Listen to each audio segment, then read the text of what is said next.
Hello friends, welcome to my channel reuse dessert delight. তোমরা সবাই কেমন আছো? আশা করি ভালো আছো।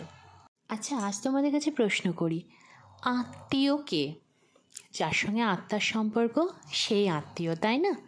তো আত্মীয় হবার জন্য কিন্তু সবসময় রক্তের সম্পর্ক থাকার প্রয়োজন পড়ে না।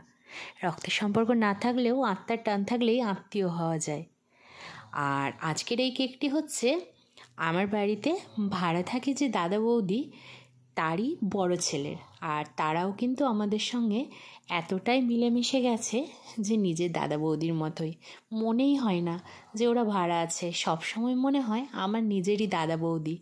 আর সেই দাদা বৌদির বড় ছেলে অর্থাৎ বড় ভাইপোর জন্মদিনে এই কেকটি আমি তৈরি করেছিলাম। কেকটির ফ্লেভার ছিল চকলেট। আমার বড় ভাইপো রাজ এই চকলেট কেক খেতে খুব ভালোবাসে, তাই ও আবদার রেখেছিল চকলেট কেকের জন্য। কেমন হয়েছে